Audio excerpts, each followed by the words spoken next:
access look like? In a lot of developing countries, projects are oftentimes given on a tender basis. This just means people on a net are likely to bid for it. But the problem is, in the developing world, many countries, especially because they're developing, a lot of them are post-conflict or post-colonialism, which means for governments to stay in power, they had to get excess amounts of funds or resource or input from some sources. That's why for many countries in Southeast Asia and developing nations, many ruling parties are very contingent and very reliant on vast networks of cronies. Now, what does this look like in modern day? So that's why a lot of projects, for instance, are given to individuals that are not necessarily the most efficient, are not necessarily the best actors, for the reason being that governments oftentimes are reliant on these specific types of actors to firstly be re-elected and stay in power, secondly, to make sure that they don't flip over to the political opposition to allow for them to throw them out of power. Let me give you a couple of examples. The first is, look at the mass rapid transport project that was linked to 1MDB in Malaysia. It was clearly given to one of the worst corporations for the reason being that it was aligned with the current government at the time. Look at the Philippines with the ZTE telecommunications scandal as well. All of these were given towards individuals that didn't have the incentive to provide the best business. Rather, these were the ones that were aligned the closest to governments. Now, what does CG tell us here? CG tell us that we're going to have contracts made that are significantly better. So this is contingent on there being a fair symmetry and there not being contradicting interests between governments and the individuals. If the government and the people that are taking over these areas go hand in hand in that one gains profit and one gains political power, this doesn't quite apply. But even in the best case scenario, the analysis from CG is this: there will be many people bidding. But the problem is, on a baseline, developing countries don't have much leverage to negotiate against mega corporations. So I'm willing to acknowledge that Amazon and Microsoft will probably give us differences in terms of the concessions they give us, but it's quite marginal for the reason being that they don't have to dip in too much, for the reason being that we're never going to leave the negotiating table. We need their money. They can give us any conditions. At best, the increase in benefit is marginal. So the second thing they tell us then is that we have stock exchanges. This assumes that hedge funds, famously a very immoral industry, care about individuals in the developing world. I think on a net, people being paid significantly lower wages or having worse conditions tends not to offend shareholders, for the reason being that shareholders are mostly interested in the bottom line, which is profit to begin with. Famously, the International Court has not sanctioned any company for worker violations in the developing world either. I'm not sure why this is applicable. Now, I'm going to take it over OO here by being a little bit more reasonable to the gov, because I think it's a bit unfair to assume that all of them are going to be incredibly corrupted. I think there is also space to assume that a corporation with good intentions is probably going to take over too. Now, what is the bottom line coming from gov here? Their bottom line is efficiency. Now, let's just first ask ourselves what efficiency is going to look like. The first thing is that you are probably going to have to restructure sectors of economy that are currently underperforming and inefficient. Now, this is a very important thing. The reason for this is because in the developing world, a lot of ethnic and racial tensions are oftentimes linked to the economy. So the way that ethnic Malay individuals feel very antagonized or very scared of Chinese people because there is a perception that the economy is being taken over them. That's why many corporations that are billing in a lot of losses operate in certain areas, but they are still there because they hire the most amount of people. In a world where these corporations enter and they restructure the economy, the first thing I will say is there will be a significant shuttering of these inefficient industries that certain races are very reliant upon. This just adds to the anxieties that these people have, and it adds to the layers that they have to potentially backslide into conflict, for the reason being that while you are promising them jobs, you are still depriving them of an economic resource that they previously had access to and industries that they previously had access to as well. That's why on the first level, there is probably going to be significant harm in terms of ethnic conflict. Don't worry, I'll take POI a little bit later. Second, I think inefficiencies are needed. So the problem with gov is that they just throw around the word inefficiency like it's a jargon, but not really explaining what the value of it is. The thing is, in many developing countries, inefficiencies look like absorbing very large costs or very large losses for the provision of certain services. So I understand what gov is trying to say, that they will maybe provide better services to be able to make up for that profit. Let's just question how they're going to do it. So in many areas, I think the first thing they're going to do is they're going to try to reduce the number of people that are going to be reliant on this service, for the reason being that they don't want to make a significantly higher cost. This looks like increasing the standards needed to get into specific hospitals. So you can say you're providing, but you're not providing for a lot of people and you're still reporting a profit. That's why things are significantly better as well. The comparative is governments are able to absorb this cost and they are able to provide it at a significantly better scale too. POI from OG? So the question is, are starving, malnourished, uneducated peasants running your call centers profitable or unprofitable? We gave you reasons and intuitions, it's probably the latter. Yeah, so firstly, that's a really convenient and honestly unfair and extreme characterization. The second thing I would say is because they have specific incentive to up their profit, they will make rules and regulations such that push these specific peasants you're talking out of these services to leave them out in the cold so they're able to report a profit, but also provide for less people on a net. Second question, I want to explain why development on a net becomes significantly better. I'm going to suggest that things become shit overall for these developing countries. The reason for this is because there's going to be a rat race in terms of gaining FDI. So according to the Gov, look at their language. This place is going to be a pristine area of development. This just means most international actors will probably focus their development and also focus their funds into these specific private areas for the reason being that they're less corrupted or also more pristine in terms of development. This just means on a net, for other areas of the government to be compatible, we have to make ourselves alluring. This looks like reducing worker standards on a net because it makes it significantly cheaper and easier for these corporations to exist. So what this means is that overall as a whole, to compete with this one private area, the standards decrease on a net. That's why the suffering of people increase significantly more. And that's why I think comparatively, closing opposition takes it over for the reason being that we're way less convenient than them. We're also significantly better comparative than the entire Gov bench. For those reasons, I think CO quite comfortably takes his spade. Thank you.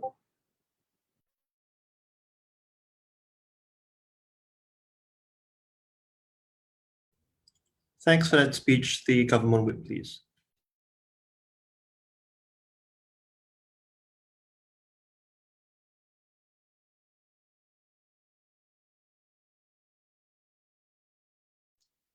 Thank you. Can I just check that I'm audible? Cool. Okay.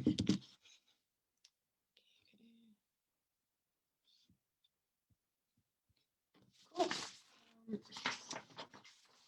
Starting in 3, 2, 1.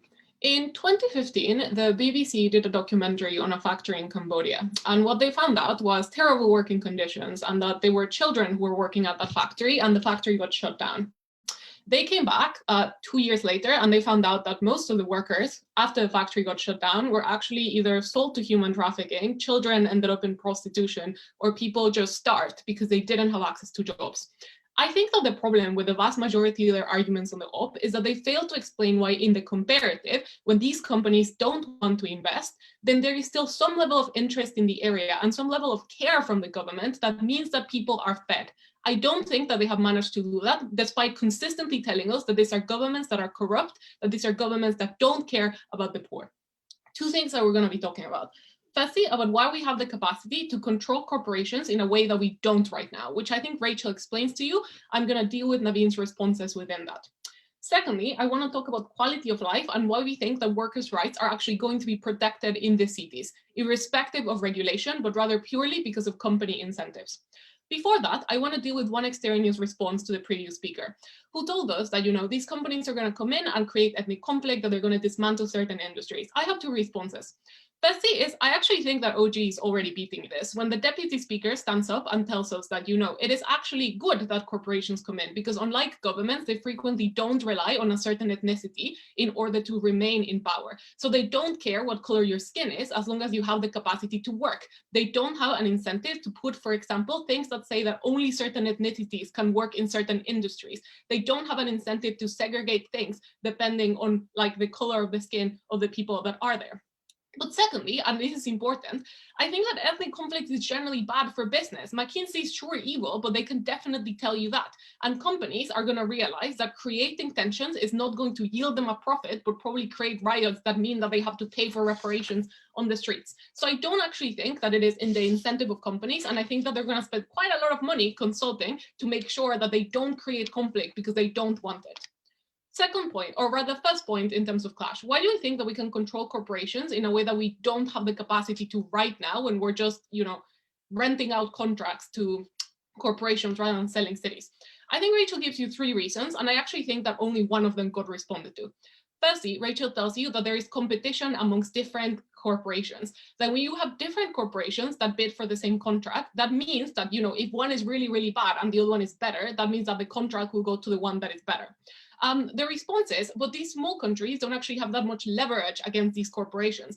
And that may be true, but you aren't just negotiating with one corporation, right? You're negotiating with multiple, which means that unless they all sort of like agree to lower their standards and to give you the exact same deal, which is really unlikely because then it's basically random, rather than attempt to one-up each other as companies constantly do under capitalism, then that means that overall competition means that you are not going to get the worst deal possible, as CEO characterized it.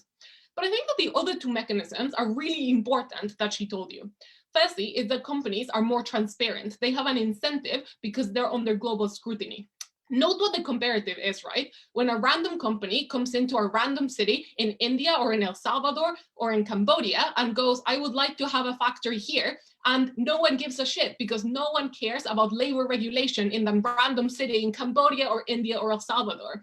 Whereas if they know that Nestle is setting up a factory and you have slogans on every newspaper everywhere going, people are eating death chocolate from this company that bought a city and now has people in slavery, that's going to be everywhere, right? And that's going to hurt Nestle. So they have an incentive to first be transparent, but second, to make sure the regulation is good.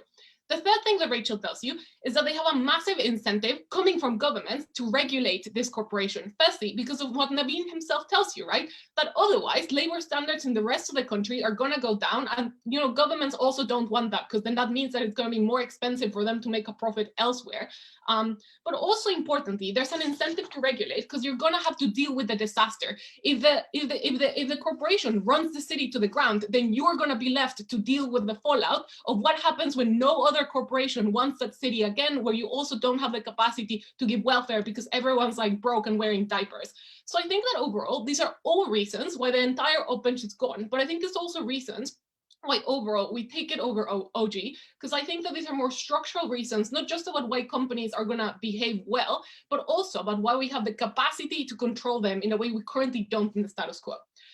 Second point, what about the quality of life and workers' rights? But before that, I'll take OO in at like 5 or something. Quality of life and workers' rights in status quo. OO says horrible rights in Chinese corporations. The really only reason that they give us to why it's going to be horrible is they're from China. Okay, Milos, you hate debate land, but in debate land, regrettably, facts are only facts insofar as you manage to prove that they are true. And I think that they didn't manage to actually prove that Chinese corporations are inherently evil. I think OG do a good job of pointing out that in some cases they aren't. So at most, this is a wash.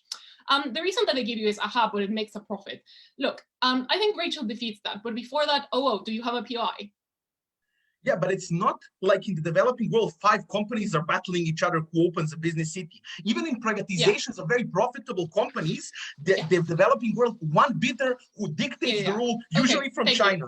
Thank you. I think there's 2 things to respond to here. Firstly, okay, then the comparative is you get a company bidding again, but no one gives a shit, so there's less transparency, and Nestle doesn't care about its profits, so the deal that you get is worse. But second is like, look, if there is absolutely no other company bidding, then that means that no one wants the city, and no one wants it because it's unprofitable. So your alternative is still, there are no jobs in the city. The government doesn't give a shit because it's not profitable and full of poor people. So people just starve, and you get like Cambodia after the factory shut down. So I think that your comparative is still not good. Like, I get it, guys. Maybe it's not great, but it's better than the status quo. A lot of these developing countries just don't have that much going for them. Like places in Mexico that are completely abandoned are also not nice places to live. So I think that this is at least better than status quo. But anyway, back to what I think Rachel explains to quality of life. Firstly, I think that she tells you, and granted, OG do say this, or rather say this pretty well, that's sort of like, it doesn't make you a profit where your entire workforce is malnourished and also rioting. But second and third, she also tells you 2 important things. Firstly, it is good when you have more people because it means that the government pays you more. So it's not in your incentive to make sure that people flee en masse because workers' conditions are horrible, because that cuts into your profits margins and means that you can't run things under economies of scale anymore. It becomes more expensive to run the city when you have less people. So not an incentive to be a dick. But secondly, also because of the stock exchange analysis that I already explained, it cuts into your profits elsewhere if you're selling death chocolate and like you're drinking the blood of children when you drink Milo, right? So I think that at the end of the day, that there's reasons why this like profit by the company means that they're gonna want to do this well. I think that we can regulate them, and I think that we have reasons as to why this becomes better than governments, both CG.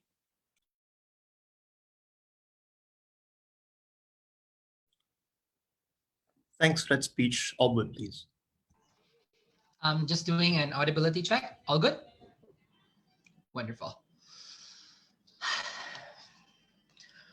I think it's quite cute that Lucía starts off her speech by talking about how horrible the conditions are in Cambodia.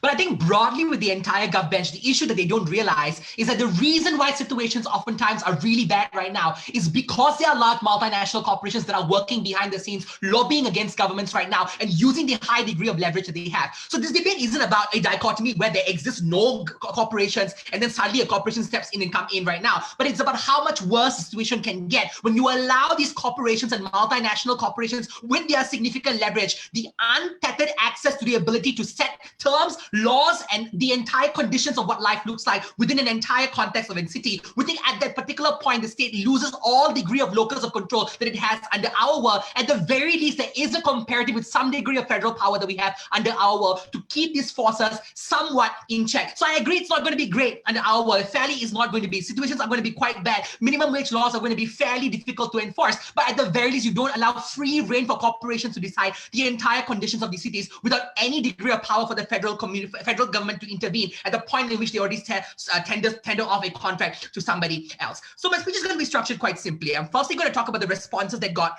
that they were targeted towards our extension. Then I'm going to take our closing government's extension, and then I'm going to talk about opening government broadly. Firstly, with regards to extension responses that we got two things. The first was a misrep.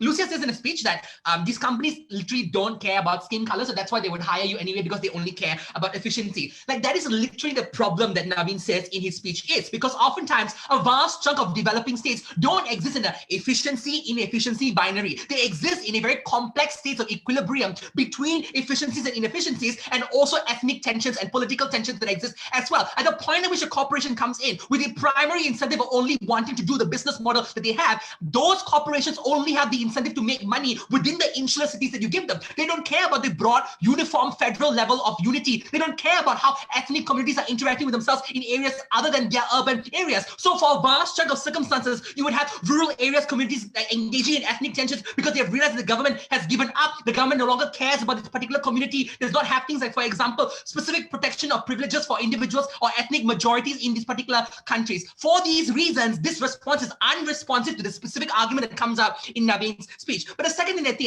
say, and I think this is particularly a bit more convincing, is this idea of like tension is unprofitable. I think I've already told you already, it's not just whether or not there exists tension or not. I think there's a great degree of distance between like urban areas and cities that these corporations have a presence in, and the broader level of uniformity and the broader level of like security and safety that people feel at large. So fair enough, they will not want to create tension, but there is also a competing interest of wanting to make money as well, and to also restructure institutions that are inefficient. So in Malaysia, for example, we have institutions like MARA, which are literally only to prop up like a vast chunk of like racial majorities, which are like crazily inefficient and make no money. But the reason why we still invest this on a federal level is because we don't want there to be ethnic tensions break out. We don't want instances like, for example, the 13 May incident that happened in 1969, where racial riots broke out. People were literally running at each other with machetes, wanting to cut each other's neck. That is the equilibrium that exists in a vast chunk of developing nations that I think the entirety of the gov bench do not engage with on a nuanced level. For these reasons, I don't think anybody on the gov bench is taking out the closing opposition. Secondly, I want to talk about the CG extension, because CG's extension, they want to say buses will get better and there'll be contracts and there'll be wonderful competition between all these forces. Like, bro, in a vast chunk of circumstances where you're talking about these cities, Amazon and Microsoft are not going to be competing with each other for the cities. It's more likely going to be your land developer companies within these countries, or foreign multinational corporations, like for example in Southeast Asia, Sime Darby, or like these types of companies are the ones that are going to be fighting for them, or cronies of these governments that you're going to be favoring for as well. I don't think at any point of the CG case they engage with the fact that in a vast chunk of developing countries, you have cronyism. You have the ability for governments to just give these tenders to corporations that are aligned with the particular government that is in power, at which point you cannot cop all the benefits of there being great competition and like them going at it and wanting to give the most amount of budget at the end of the day. That competition rarely happens. And I'm not being convenient here, because I know every time there's a developing nation debate, people see corruption and like, this team is being convenient. It really isn't. There is that degree of bureaucratic ability to favor one corporation or the other. You will still have this. But even in the instance instance where perhaps there is some degree of competition, I think in a vast chunk of circumstances, your cities are going to be controlled by one corporation. That corporation does not have an incentive to make things better for the country at large. So fair enough, I will cop the benefit, and I'll tell. Sure, CG says that on an insular level, corporations are able to give better public transportation mechanisms within the city, but they have no incentive to opt into broader things that develop the country at large. Much like how OG wants you to believe, the urban poor people don't need these people to have political capital to push for things like highways from one end of the country to the other. In the world of Gov, you would have these cities literally being adversarial towards like larger projects of like allowing a highway to cut through, because this means there's greater connectedness for the entire country. You don't want that. You want the ability to be insular and to have your best like city. You don't want other cities near you to be able to become better so that people move out of your city and immigrate out of that. That is bad and not in line of in making sure that you make the most amount of money. So we still have middle class people under our world being able to vote for federal governments. Federal governments also have an incentive to push things like, for example, broader highway systems that allow connectedness on a more macro level. That's why I don't think CG is able to explain why things get better at a greater scale. But lastly, I want to talk about OG, because I think OG's sort of like argument with regards to why welfare and like healthcare systems are going to become better is also a little bit derivative of what does come up from CG as well. Before that, I'll take one from opening. Sure. Yeah, your nepotism proves why all partnerships are bad, but not why private cities which are larger and have more at stake in investment will always try to not make a profit. This means none of your harms are exclusive if we... Okay, I'm so sorry, but you muted yourself and your audio broke, but I'll engage with that angle right now, yeah? So I think broadly what comes up from opening government is that there is an incentive for corporations to make sure that these people are healthy. That is contingent upon the analysis that there is no substitutability of these employees within these particular cities. I think at the point in which you are the shit city and people are moving in and you have the ability to create an urban poor that is significantly large, you have the ability to replace these workers as and when you like. You don't need people to be thriving and have great like health conditions in order for a company to make money. Like Foxconn famously has people jumping off buildings and killing themselves, but they're still making huge profit margins at the end of the day. It is just disingenuous for the opening government to say that they need to be a great degree of health that's observed within these companies as well. But I also think, and lastly, I think this is a bit of a new response, but I'll let you weigh this, Jan. I think oftentimes in a lot of these cities, like if you can, you would make these healthcare systems as privatized as possible, because that's also one more way for you to make money as well. I think these are far more likely models of like city planning that I think these corporations are more likely to opt for, as opposed to like giving free healthcare for everybody and like not using that as another pool to make money as well. For these reasons, these cities are made worse off, but on a broader macro level, developing nations would be fractious and would be breaking apart. We'd much rather the world just be inefficient as opposed to be a fuckfest. Thank you.